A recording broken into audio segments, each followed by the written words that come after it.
today's most surprising story starts with ordinary sunlight. Researchers say they used it to create quantum entanglement, a result that could eventually make advanced computing and secure communications less expensive to explore.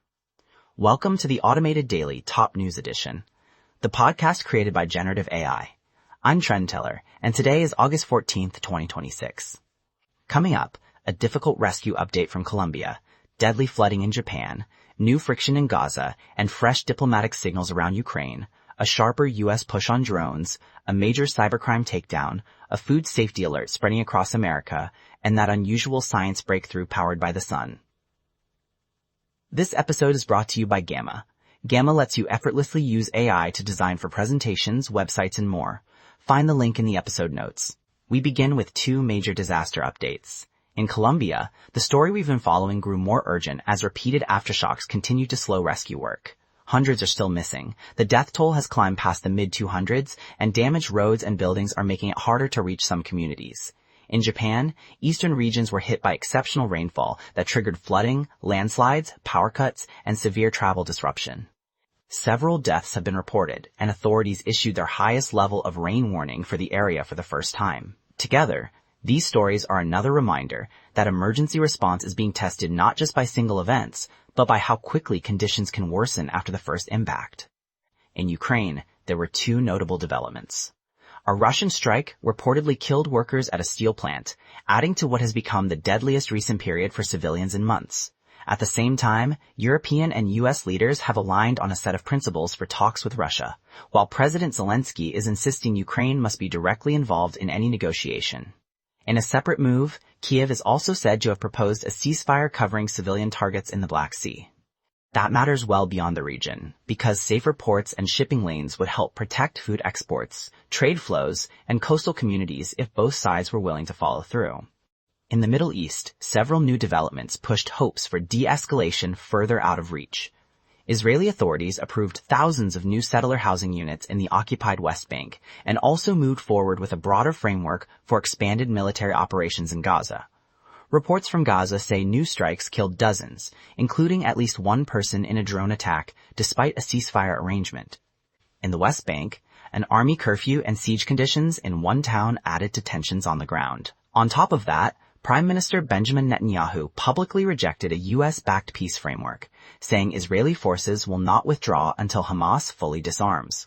The immediate effect is a deeper split between military goals and diplomatic efforts, with civilians once again caught in the middle.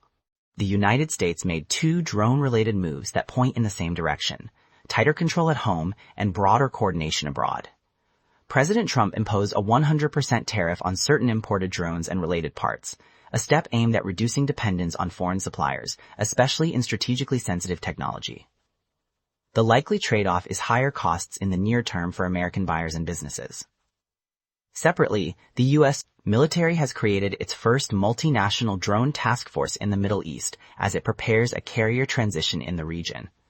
The message is fairly clear. Drones are no longer a side issue in policy. They're becoming central to how governments think about industry, supply chains, surveillance, and deterrence. There was also a significant cybercrime crackdown.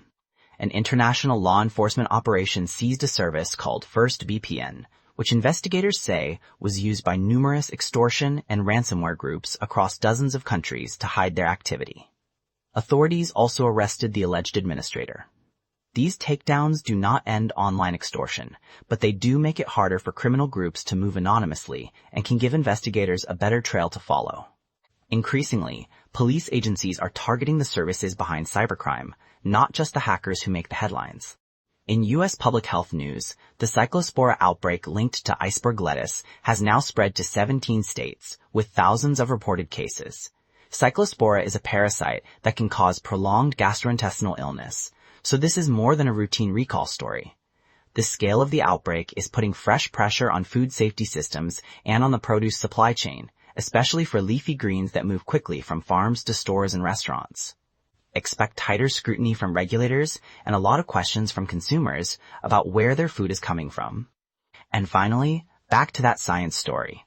Researchers say they have generated quantum entanglement directly from sunlight instead of relying only on the energy-intensive laser setups usually used in this kind of work. The reason this is drawing attention is simple. If sunlight can help produce results good enough for serious experiments, future quantum research could become cheaper, more accessible, and less power-hungry. It's still early, and no one is promising a solar-powered quantum revolution next week. But it is the kind of result that makes people in the field stop and take notice, because it hints that some of tomorrow's advanced technologies may not need quite as much specialized machinery as once assumed. Thanks to our sponsor, Lindy.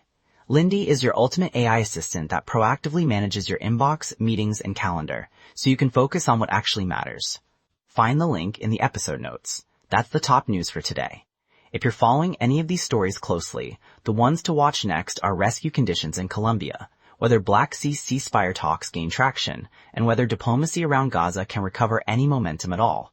I'm Trent Teller, and this was the Automated Daily, Top News Edition. Thanks for listening.